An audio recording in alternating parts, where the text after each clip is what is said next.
If you listen, help! I can't take it no more. If you eat healthy and still can't lose weight, this is not a willpower problem. It's a biology problem. I hear this every single week in clinic. A patient sits down and says, Dr. O, I eat healthy. And when I ask what that means, this is what I hear. Salads, smoothies, oatmeal, whole grains, probiotics, no junk food. And yet, the weight isn't moving. By the way, I'm Dr. Ngozi Okoro. I'm a Mayo Clinic Rochester trained board-certified gastroenterologist. And this is one of the most common metabolic frustrations I see. So if that's you, let me say this very clearly. You're not lazy and you're not failing and you are not broken, but you cannot outsalad your physiology. Today, I'm going to show you 6 biological reasons people eat genuinely healthy food and still struggle to lose weight. And by the end of this video, you'll know exactly which one applies to you and what to do differently. This is a great video. Stay with me. Reason number 1. Let's dive right in. Healthy foods can still keep insulin high. Did you know that? Reason number 1 is the hardest for people to accept. Listen, many foods considered healthy can still raise insulin significantly, depending on how they're prepared, how much you eat, and what you eat them with. Remember, insulin is the body's primary fat storage hormone. That doesn't mean these foods are bad, but if they keep insulin elevated for long stretches of the day, fat loss becomes that much harder. Foods like oatmeal, especially instant or finely milled oats eaten on their own, smoothies, granola, whole grain bread, fruit with yogurt, especially when the yogurt is low protein or sweetened. The fruit portion is large or it's eaten as a standalone snack. Now notice something. None of these foods are junk. The problem isn't the food.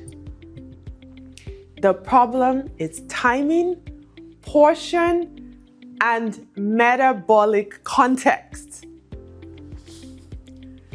When these foods are eaten alone, low in protein or fat, blended or very soft in texture, they are digested really quickly, insulin rises, and fat burning temporarily pauses, even though the food itself is considered healthy. So, this is not a moral issue, it's a metabolic one. Stay with me. When insulin is high, your body is in storage mode. When insulin drops, your body can now release stored fat and go into fat burning mode. So, if your meals, even healthy ones, keep insulin elevated throughout the day, fat loss stalls. This is why people say, I eat breakfast and I'm starving again by 10 a.m. Or I snack all day and I'm still hungry. That's not a lack of discipline, that's physiology. This is exactly why you cannot outsalad your physiology. Let's talk about oatmeal. Oatmeal is a fantastic example. Oats are healthy food, but the form and the context matter.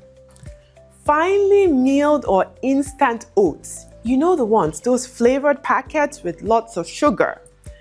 They digest faster and can raise blood sugar and insulin more quickly, especially when they're eaten on their own. Now listen, when insulin rises, the body temporarily prioritizes burning glucose instead of releasing stored fat. Hunger can return sooner, and some people even experience energy dips afterwards. This doesn't mean oatmeal is bad. It means context matters. Now listen, oats eaten alone in large portions or without protein, fat, or fiber alongside them can keep insulin elevated longer than people expect. Again, not a moral issue, it's a metabolic one. Now, let's talk about why staying within your carbs still doesn't work for some people. Let's talk about that, because this is where a lot of people get stuck. Here's something that confuses a lot of people. There is no strict dietary requirement for carbohydrates in the way there is for protein or essential fats. So, when people say, "But Dr. Okoro, I stayed within my carbs," that doesn't mean that insulin stayed low, especially if those carbs are refined.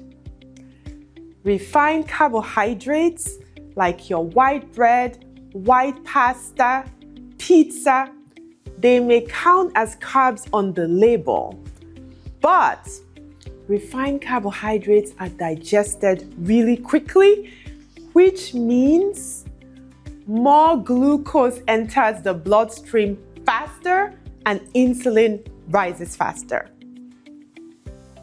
When insulin rises quickly, the body temporarily prioritizes using incoming fuel instead of releasing stored fat.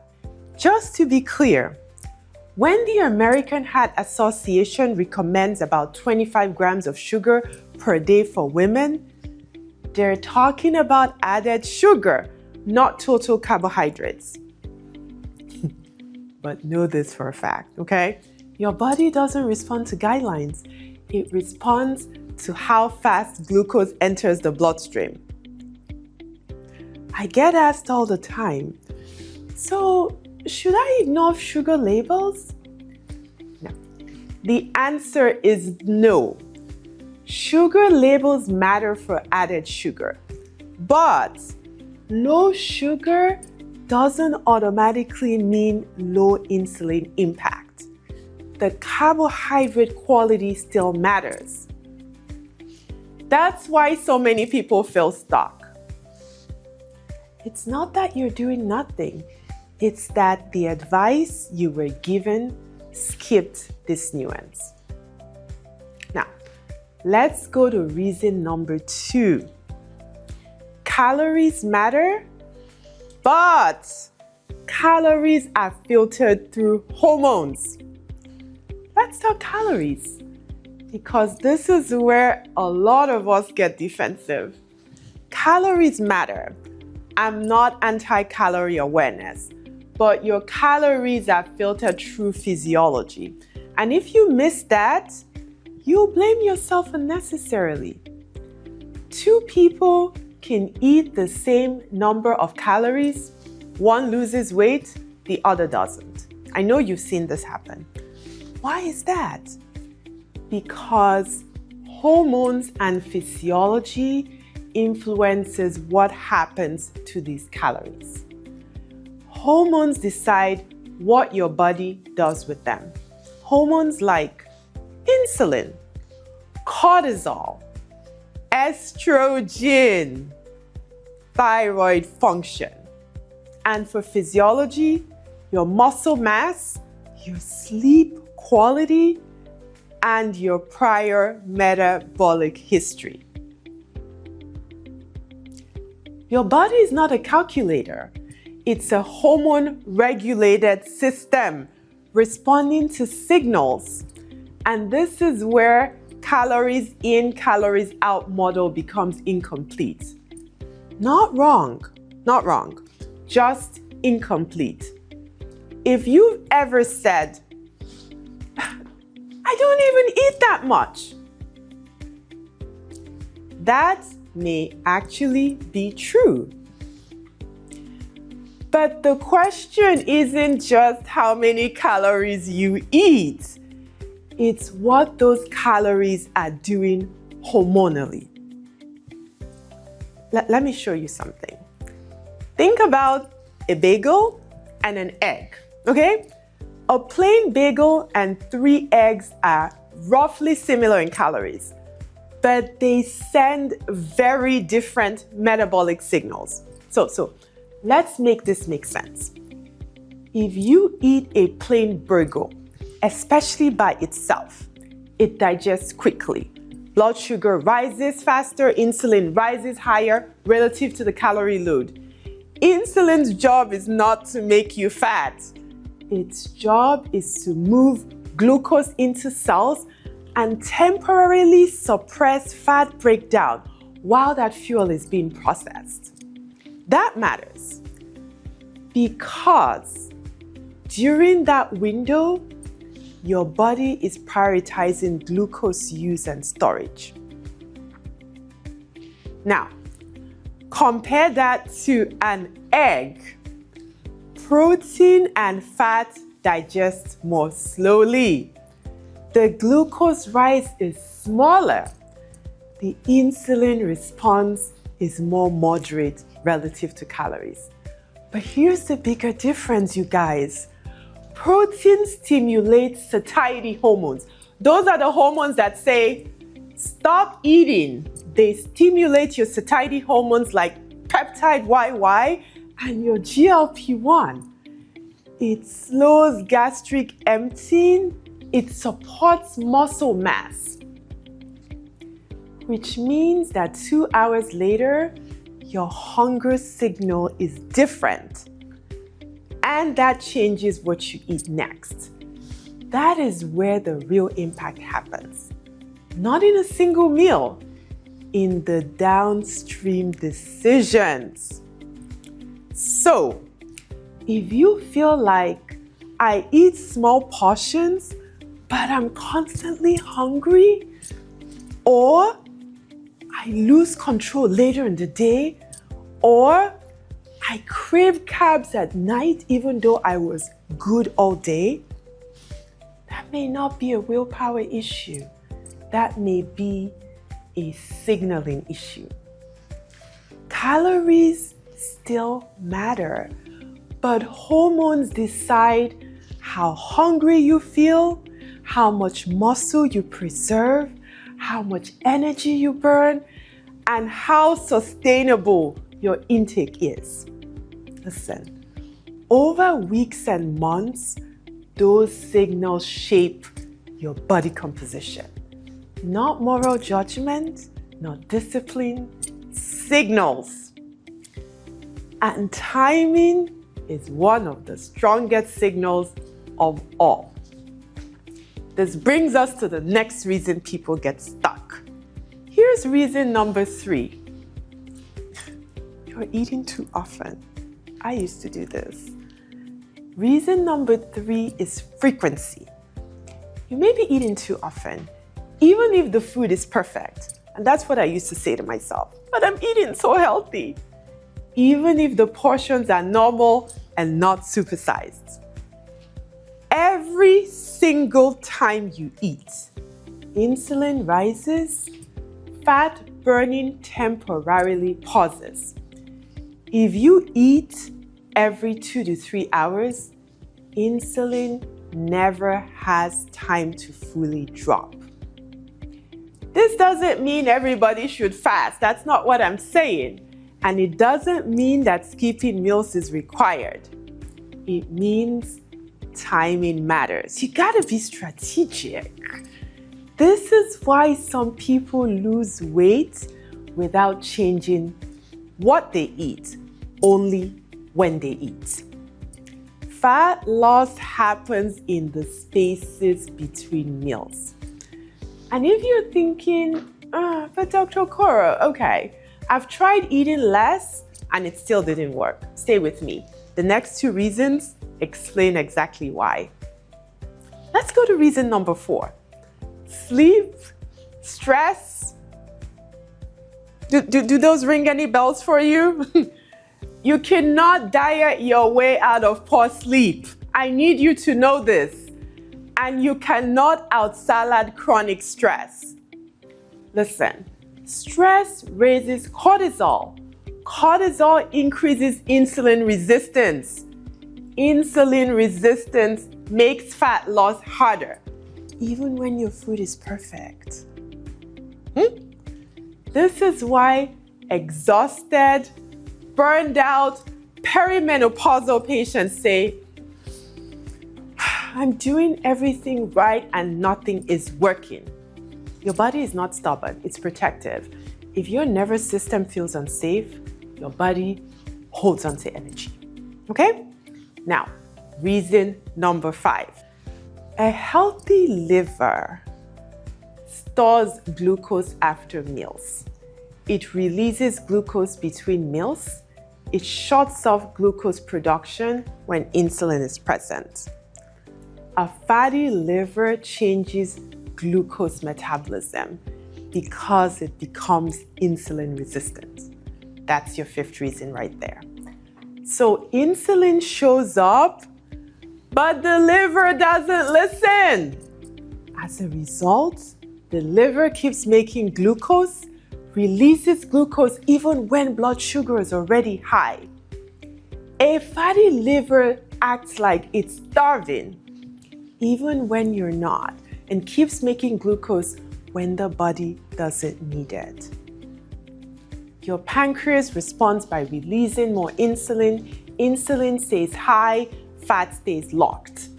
This is why people say, Dr. Okoro, I didn't even eat. Why is my sugar high? Or, I eat healthy, but my weight won't budge. It isn't willpower. It's hepatic insulin resistance. And by the way, hepatic just means liver. Reason number 6. Remember I promised you 6 reasons? This is the 6th one. The gut changes hunger, insulin, and energy use. The gut microbiome. Remember those guys? The trillions and trillions and trillions of organisms in your gut? They influence insulin sensitivity. They affect hunger hormones like your GLP-1s. They determine how much energy is extracted from food. These guys are smart. Gut inflammation, also known as dysbiosis, can increase hunger, worsen glucose spikes, promote fat storage. 2 people can eat the same salad. One feels satisfied, the other one gets bloated and hungry an hour later. That's not willpower, that's physiology. Your gut is not passive, it's metabolically active. Now you can see this was never about willpower. All right, well, what should we do now? So now that you know the reasons, what do you actually do? Not extremes, not punishment, alignment. Here are 5 quick starting points for you, okay? Write these down. These are gold. Number 1, pair carbohydrates with protein and fiber. Never eat starch alone. Number 2, reduce constant snacking. Give your insulin time to fall so that you can activate fat burning. Number 3, support liver health.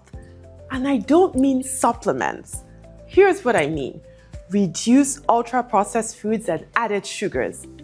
Fruit juices and sodas are big ones. Number 4, fix sleep before cutting any more food. And number 5, heal your gut gradually by feeding it the same supportive foods over time. Fiber, protein, and small amounts of fermented foods, not cleansers. If you eat healthy and don't lose weight, you're not broken, my dear. You simply cannot outsalad your physiology. But when you work with your biology, your liver, your gut, your hormones, your body often becomes remarkably willing to change. I promise. If this has helped you, like and subscribe and comment below. I read your comments. Next, watch Oatmeal, the internet versus the science. Remember, your gut matters and so do you. I'm Dr. O. Thank you so much for listening. Have the most fantastic day. Thank you.